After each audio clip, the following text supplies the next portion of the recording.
V veliko veselje mi je, da vas lahko pozdravim tukaj v Sloveniji, da ste se odzvali na naše povabilo in da bomo spregovorili nekaj besed o raziskavi PIAAC, v katero se je vključila tudi Slovenija. Yeah, the idea of PIAAC was to take stock of the skills, of the talent that we have in our workforce, in our adult population.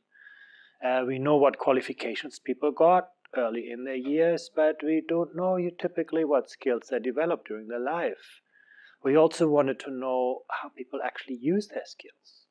It's one thing, the skills that you have. It's another thing, how well actually those skills are being actually utilized. And last but not least, how well do the skills of people have match the needs of our societies? How do better skills translate into better jobs and ultimately better lives of people?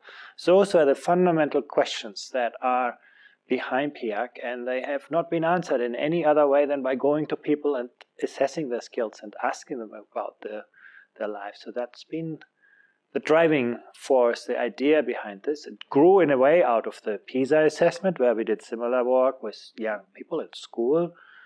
But it's one thing to ask about the skills that we develop in school. It's a very different story of how people build their skills in adult life. Predvsem med ekonomisti lahko zasledimo trditev ali pa prepričanja, da se ne splača vlagati v ljudi z nižjimi izobraževalnimi ravnmi, izobrazbenimi ravnmi ali pa nižjimi ravnmi spretnosti. Kaj nas v zvezi s tem prepričanjem učijo podatki PIAAC iz leta 2013, iz prvega kroga? The first thing that strikes you when you look at the results from PIAAC is that there are actually countries in which all adults have great skills. The idea that skills are an outcome of talent, or genetics, or the natural disposition is absolutely not borne out. You have some countries in which virtually every adult, whether from a rich or poor background, actually develops very strong skills. And I think this dispels the myth that we have a certain distribution in skills that is immutable to policy and practice. We actually do see that societies can develop the skill potential of all their population. I think this is a very important insight from PIAAC, because, as you say, there are certain beliefs that some people just don't have that kind of talent, and PIAAC shows actually if we invest in people, we can actually reap good rewards out of this. And we also live in societies which can no longer afford people with poor skills. Another thing that PIAAC shows is that people at the high end of the skill distribution have better and better life chances. Even in the times of the economic crisis, those people who are highly skilled have actually seen still increases in their earnings and other life outcomes, whereas people at the low end of the skill distribution see a big deterioration of the potential. So it is possible, and it's an obligation of modern societies to ensure that all adults have the opportunities to develop their skills. They may not all go through the same educational opportunities, but they need to develop their full potential. V Sloveniji pa imamo skupine ljudi, strokovnjakov, ki imajo nekako predsodke, še vedno predsodke v zvezi s tem, namreč, da OECD da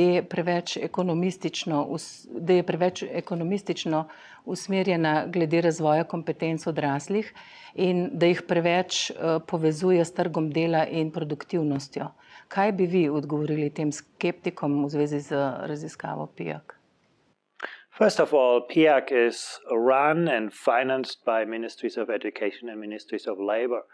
There is a certain economic perspective, but there is an equally important social perspective. For example, PIAAC absolutely looks at the interrelationships between the skills of people, their employment prospects and their employment outcomes, but it also looks at other dimensions of the quality of life. For example, PIAAC shows that there's a very strong relationship not only with economic participation, but also with civic participation. People at the high end of the skill distribution typically see themselves as actors in societies. They believe they can influence social outcomes. People at the low end of the skill distribution see themselves rather as objects of political process. They believe they don't have a say because they cannot interact with society in the way high-skilled people can. We see a relationship between the skills of people of the health.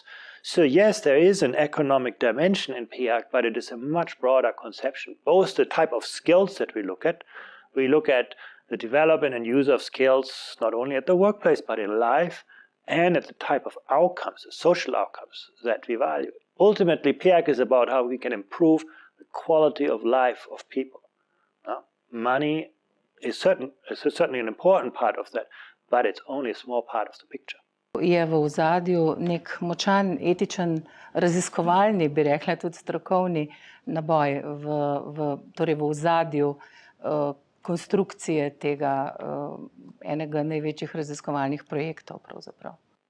Absolutely. We want to maximize the potential of individuals to contribute to a society. Currently, we count the skills of people through the degrees and qualifications they have obtained. That's a very poor proxy of what the human potential that people bring with them. It's also not a very good approximation of the contribution they can make even at the workplace. You can consider me as an example. I have a degree in physics, which I got very early on in my life. If you put me in a laboratory today, probably I'm going to do a pretty poor job because, the world of physics has changed fundamentally since I got my degree. And second, because I've probably lost many of the skills that I acquired. But I've developed many other competencies, many other things that I can contribute to the work that I'm doing today. And we don't count this in formal qualifications. Formal qualifications are very narrow, very sort of backward-driven kind of approximation of the human potential. The idea of PIAAC is to capture the human potential in a much broader sense. What can people contribute to their own lives and to the lives of others? Če razumem prav, da gre pravzaprav za željo globje razumeti nekako prelomne čase, ki se nam zdaj dogajajo. Se pravi, globje razumeti ključne družbene spremembe, ki so se zgodile ne samo na področju izobraževanja, ampak sploh v življenju ljudi nasploh. Yeah, absolutely. And that's true at the individual level. It's also true at the aggregate level. For example, you can think about the relationship between skills and individual well-being. But the distribution of skills in our societies also has important influences on the way in which, for example, the benefits of economic growth are shared among different parts of society.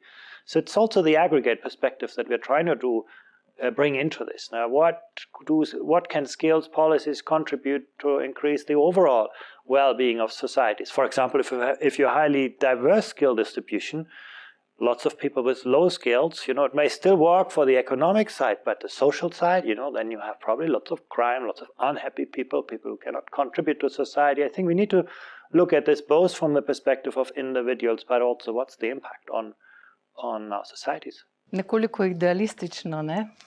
I think it's very scientific, actually. I think we do have the means with PIAAC actually to make those ideas scientific and to measure them scientifically and to look at the outcomes in scientific ways. And what you can't measure, you cannot improve. I think that's a very simple reality. V Sloveniji pravzaprav lahko tudi opazimo neke vrste dualizem. Na eni strani delodajalci menijo, da bi morali izobraževalne programe nujno bolj prilagajati trgu dela. V nekateri humanistično orientirani intelektualci pa menijo, da bi pravzaprav morala biti univerza popolnoma neodvisna in da bi morala ohranjati neodvisnost glede na trg dela. Se pravi, gojiti neko višje poslanstvo znanja.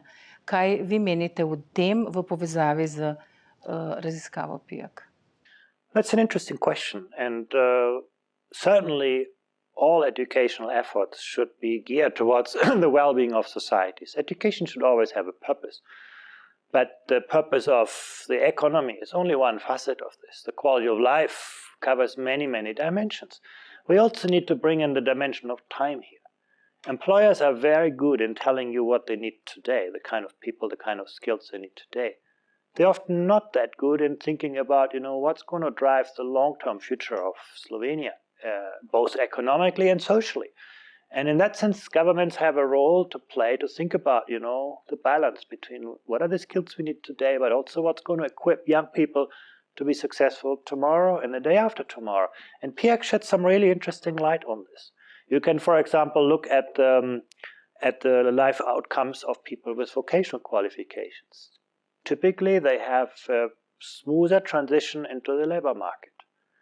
But they also pay a price for this, for an education that is more closely geared towards the needs of certain jobs. Because when those jobs change or evolve, they often, in midterm of their life, may pay some penalties for this. People who go into education with a broader perspective, they may find a harder transition from education to work, but in the long run, they may be more adaptable. So again, it's a question of how do we balance transversal skills, as we call it, the kind of skills measured by PIAAC, and occupationally specific skills that are demanded by certain industries. We need both. And the question of balance is one that where employers have a view, but society should develop a view as well. Mogoče kakšna zanimivost iz prvega kroga držav, ki so se vključile v raziskavo PIAAC. Kaj se lahko pravzaprav že Slovenija nauči iz teh primerov? Yeah, I think there are many things that we can learn from PIAAC. First is we learn that what is possible. The best performing countries tell us actually what skills we can develop early in life and also later in life. You take a country like Norway that is not so strong in its school system, but that provides adults with many opportunities to build on initial skills and expand their horizon. Employers are very good in letting people decide when they want to learn, how they want to learn, where they want to learn. So these are very advanced learning societies. It's one model. You take the country of Japan that has been doing extremely well early in the lives of people to equip all individuals, even those from the poorest backgrounds, with a very strong talent base. You can look at the time perspective. If you look at Korea, the older generation in Korea had one of the least skills because Korea was a very poor country. Today, the young population in Korea does extremely well. There's been enormous progress. You look at the United Kingdom. The young people moving into the labor market are no longer better skilled than the older generation moving out of the labor market. So again, what progress do we make in our societies? It tells us, what's the pace of the dynamism that we can bring into this. But we can also see that, developing skills is one part of the coin, using skills is another one. Take the contrast between the two biggest economies in PIAAC, the United States and Japan. Japan does extremely well in equipping people with skills. But the labor market is very siloed, very rigid. So people do not use their skills very well. And at the end of the day, economic outcomes are not very strong. Japan develops great skills, but is not using them well. You look at the United States, it's exactly the opposite. The United States has a very uneven and actually very patchy talent pool. But the economy is very good in extracting value from the skills of people, turning better skills into better jobs and better lives. So that's why so many people from all over the world go to the United States to convert their skills into a better life in their view. So there are different strengths and weaknesses in skill systems, and there's a lot we can learn to give skills a lifelong, life-wide perspective. When you compare that with PISA, you talk about the quality of schooling system, that's easy. But the idea that learning is a lifelong, life-wide process is something that we can actually illustrate with PIAAC, and then also see how different countries come out. There are many policy lessons that Slovenia can learn from different countries. You can look at different countries as possible scenarios. In a way, the world is becoming an interesting laboratory where you can actually see what are the consequences of certain ideas and policy approaches in this field. PIAAC se loteva področja, kjer deluje ogromno dejavnikov.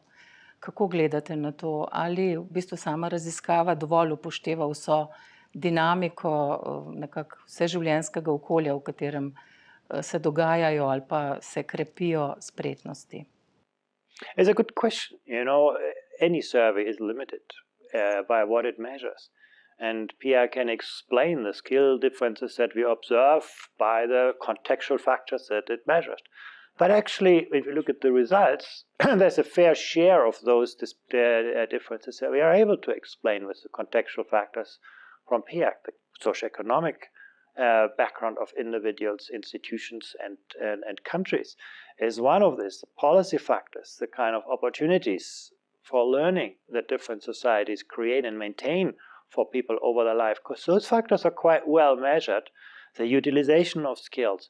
So we cannot explain everything. There's a lot of unexplained variation in PEAC, but we're getting a quite good understanding. And as PEAC is going to be repeated over time, we will also be able to interpret the results in a much more causal sense. Today, it's a cross-sectional survey. We see the relationship between variables. It doesn't always tell us a lot about the causal nature of those relationships, but as PEAC will be repeated over time, it will become better and better at that too. Ali lahko potem na osnovi tega res rečemo, da je, bi rekla, trenutni dizajn raziskave PEAC pravzaprav neka razvojna faza, ki se bo še izpopolnjevala, kot ste rekli, če PEAC oziroma ker PEAC postaja v bistvu longitudinalna raziskava. PEAC was always conceived as a quasi-longitudinal study that is repeated. So that's always been built into the conception of the study.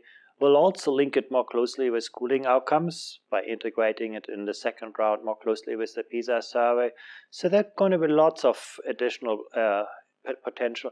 We intend to also include an employer perspective in the future of PEAC so that we can look more closely at how certain things that adults tell us about the workplace are actually borne out by looking at it from the other side. So I think the potential is still very significant for further improving and developing this. Another aspiration that PEAC has is to measure a broader range of skills. Currently, the focus is on literacy and numeracy skills, problem-solving skills, a bit of technology, but this leaves out a lot of important attributes of success. We have very little on social and emotional skills that we know are very important for the success of people. And they're harder to measure. Those are areas where over time PEAC hopefully will tell us more. Omenili ste tudi Veliko Britanijo kot eno od držav, od katerih se pravzaprav Slovenija lahko tudi kaj nauči. Pa me zanima pravzaprav vaša interpretacija podatkov za Veliko Britanijo. Namreč starejši del populacije dosega praktično enako raven besedilnih spretnosti kot mlajši del populacije. Kako vi interpretirate ta rezultat? A je dober ali je pa v resnici slab? There are two interpretations to this. One interpretation is that actually in the UK adults learn more than they learn in other countries, so they upgrade their skills. That's why they sort of are relatively strong compared with the young population. The other interpretation is that in the past, education was better in the UK than it is currently, and the young population is actually falling behind. Currently, we see only this puzzle that different from most countries, the younger population in the UK is not better prepared than older generations. It will be only over time, when we have the second PEAC survey, that we'll be able to assess which of those two hypotheses is true. I would hope it is the former, namely that there is a strength in the UK system to build skills in adult life, but at the same time, it may be the latter, in the sense that the school system actually, and the education system, has deteriorated. Maybe the truth is somewhere in the middle. But we will see that as PEAC evolves over time. Zanima me, ali poznate primere teh držav, ki so se vključile v prvi krog, ki že imajo rezultate, da so potem v bistvu stekle intenzivne sekundarne analize baze podatkov, kajti recimo ravno ta nekako uganka Velike Britanije pravzaprav nam to kaže. Many countries have really deeply delved into the PEAC results. The United States is a country where the young population comes out really badly, particularly when numeracy skills are concerned. So the first thing they ask us is actually to develop an initial analysis for them, explaining those findings, looking at this in greater detail. What are the drivers? How does it relate to the quality of initial education and so on? We did that when the results were launched, and now there's a lot of research being undertaken. One of the things the United States did well, the government carried out its own analysis together with the OECD, but it also enabled researchers all over the country actually to do secondary analysis by providing the data set in an easily accessible form, by providing resources for people to do their PhDs and so on. So this is a good example how a country was actually quite shocked by the initial results, but then has done a lot to better understand them and also develop policies and practices that can address some of the findings. But there are many, many good examples for this. We have seen a lot of research coming out of PIAAC, research that has simply not been possible before. Also research that's bringing together different spheres of social sciences. We have a lot of educational research, a lot of economic research, a lot of social research, but in PIAAC you can bring the different perspectives together because we look at so many dimensions of the quality of life. We look at so many dimensions of skills and we can study the interactions. We have a research group that looks at taxes. At first think you might say, well, what do taxes have to do with skills? No? But as soon as you think about it more carefully, you actually understand, well, government's income, the taxes depend on the skills of people. If people don't have great skills, they're not going to generate great income and they won't pay good taxes. And vice versa, taxes can influence the way in which people obtain educational opportunities. Taxes can ensure that, we can provide the people who need it most with the best educational opportunities. So once you actually think about those linkages, PIAAC enables an enormous amount of research, and many countries are actually using that potential through research, but not just research, also good policy analysis that tries to link the results back to what we can do to improve the quality of lives. Slovenija je že sodelovala v raziskavi o pismenosti odraslih 98. leta. In v bistvu takrat je bil v naši državi, sploh pa med izobraževalci, neke vrste šok. Najprej bi me zanimalo, kakšna je možnost, bolj z metodološkega vidika, primerjave podatkov med raziskavo IALS in PIAAC-om, ko bo Slovenija te podatke imela, oziroma ali so tukaj le kakšne omejitve, oziroma če ste razmišljali o tem, o nekih procedurah, kako naj se ti podatki med seboj primerjajo. The measurement of PIAAC is more sophisticated and broader, but there are certain dimensions where we will be able to make links to the past through the IELTS survey. In the domain of literacy and numeracy, there are components of the scales that we can compare. So we should be able to look at trends. If you look at the results from IELTS for Slovenia, you see that overall the average skills are quite low. Well, there are two explanations for this. One is actually the IELTS results told you something about the past. And, in the past, older generations may not have had the kind of good schooling that younger generations have in Slovenia. PIAAC is also a picture of the past, but more of the recent past. So you can actually, by comparing IELTS and PIAAC results, you can actually see how things have changed, how what amount of progress has been made through skill development in the education system and elsewhere. I think that's a very important analysis to be made, to look at, to what extent has there been progress. We can do it synthetically by comparing different age groups, but we'll also be able to do it in a true time series way by linking it to IELTS. Glede na podatke PIAAC iz leta 2013, iz prvega kroga, kaj v bistvu Slovenija lahko stori na področju dviga ravni spretnosti, ne pa izobrazbene ravni? I think one of the things that PIAAC shows very clearly is that the link between skills and qualifications is far from obvious. We can see, for example, that there's typically a large overlap between people who have university-level degrees and people who have vocational or secondary degrees. Some of those who have only completed school actually turn out to be higher skilled than people with a university degree, and vice versa. And at the moment you have a labor market in Slovenia that is very sensitive to qualifications. You get a job if you have a certain degree and certificate. And that has led to some inflation, in the labor market value of qualifications. PIAAC, in a way, tells you the truth.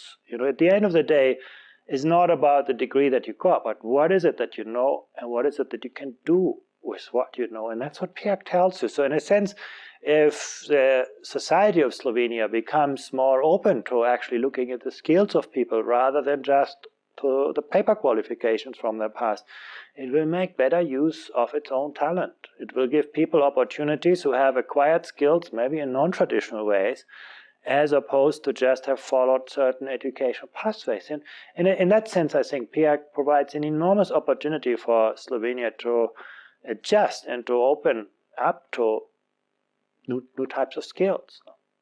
Predvsem med ekonomisti zasledimo trditev ali pa prepričanje, kot sem že prej rekla, da se ne splača vlagati v ljudi z nižjimi izobrazbenimi ravnmi. Namreč to za državo pomeni določene vrste strošek. Ali lahko morda navedete kakšen primer, kakšne države, kjer se v bistvu že iz prvega kroga, kjer se nekako, bom rekla, politične odločitve, strokovni posegi, ki so se zgodili, že kažejo v pozitivni luči? Well, one thing is clear. The later we invest in the lives of people, the more effort we'll need to make to develop the skills, and the more expensive it will be. Countries, you take the example of Japan and PIAC, that actually make sure that every young person leaves schools with a very strong set of foundation skills. For them, it's easy.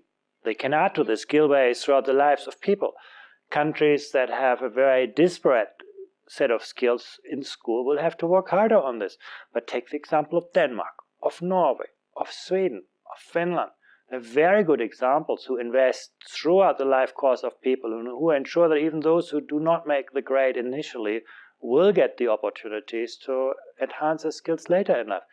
Yeah, of course, it does come with a price tag, but not investing in those skills comes with a much larger price tag. I mean, the consequences of low skills for individuals and societies, economically and socially, are many times larger than the investment that is needed to build those skills. Starejši delavci in upokojevanje, to je neka tema, ki je zelo aktualna tudi v Sloveniji zadnje čase. Namreč po podatkih Eurostata ima Slovenija pravzaprav največji delež, tako bi rekla, zdrsa populacije po 50. letu med delovno neaktivne. We have to look at not just the labor market side, but the social side. Investing in the skills of people will always have the important payoff over the life course of people. And if older workers do not find good opportunities to contribute to society, to contribute to the labor market, well, we lose a lot of potential. And again, it's the same. It's important to make the right investments to ensure that everybody can contribute to their best of potential there.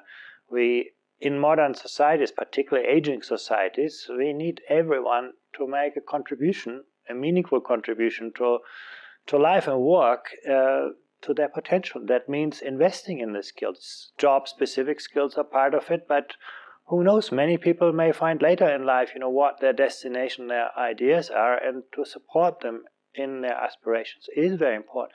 We need to help employers to become more flexible, to give people different forms of employment opportunities. Maybe, older workers like to structure their working day in a different way than younger workers, and to provide more opportunities for people to work in different ways, to provide more flexible workplaces.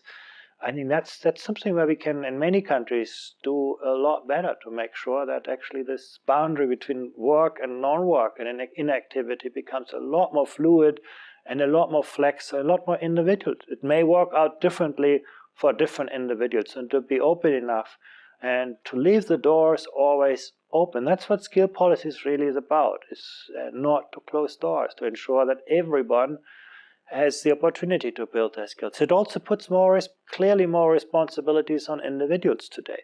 It's not up to the government to send people back to school, but individuals have a lot of responsibility to invest in their own skills, to make sure that they are willing and able to continue to expand their horizon, not just with respect to their current work, but much more broadly for maybe their next occupation.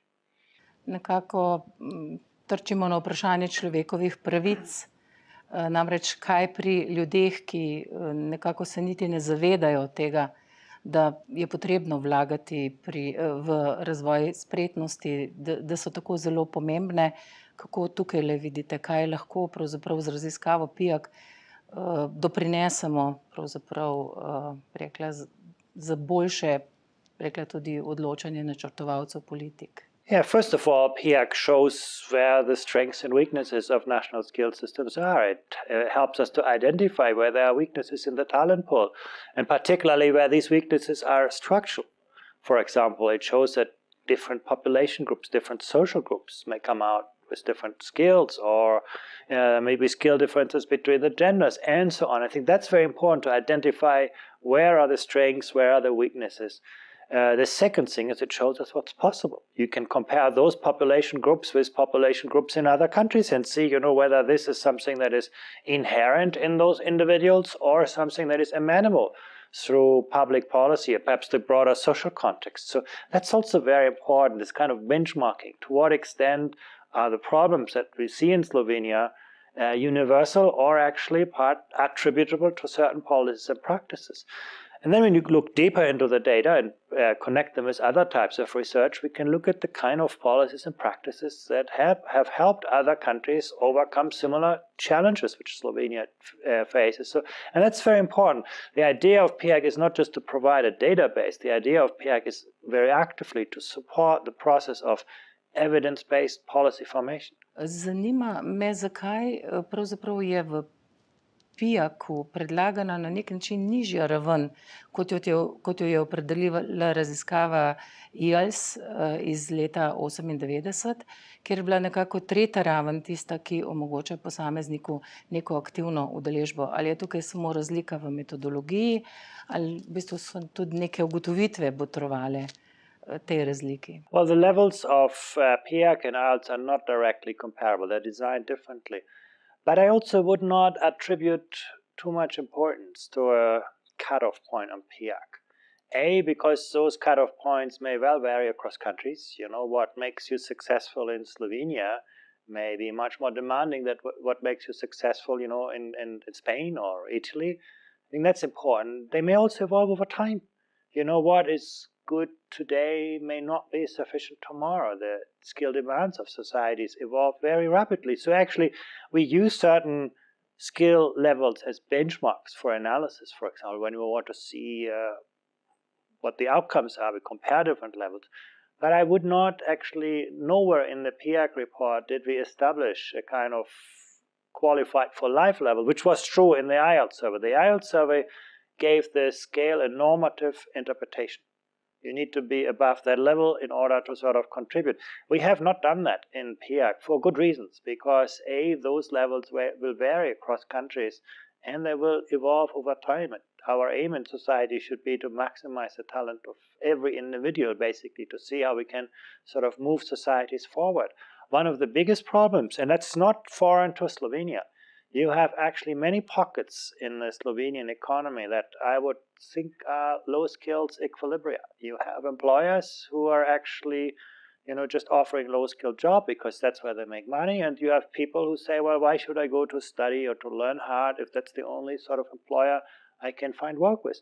And those low skilled equilibria are not automatically evolving to higher skills equilibria, where, employers demand great skills and people are investing in their skills. And a lot of public policy is really about, how can we transform the low skills equilibrium in an equilibrium that actually makes the best use out of the talent of people and attracts the employers that will do that.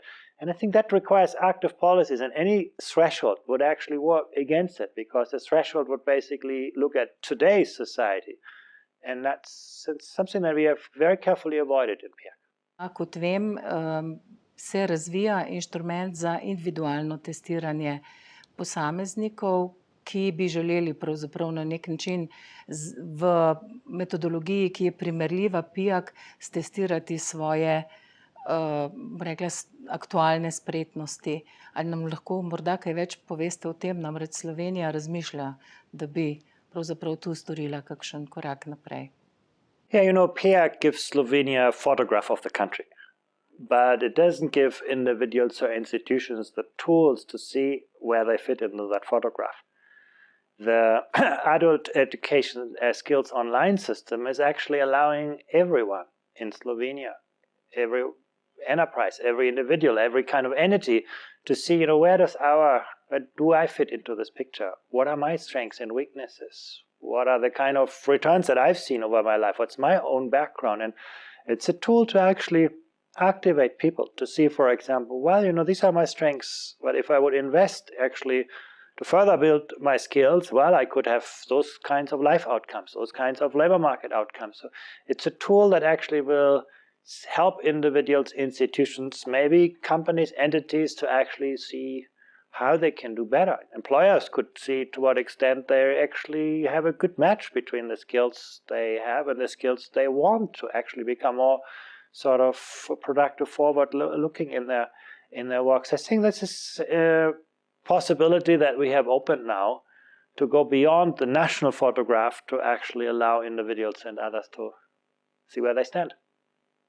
Zelo lepa hvala za vaše misli, za vaše besede in upam, da morda naslednje leto, ko bomo objavili rezultate, da pripravimo še kakšno podobno srečanje tukaj v Sloveniji. Absolutely. I think Slovenia has a great opportunity with PEAC, and I'm sure it will use that opportunity well.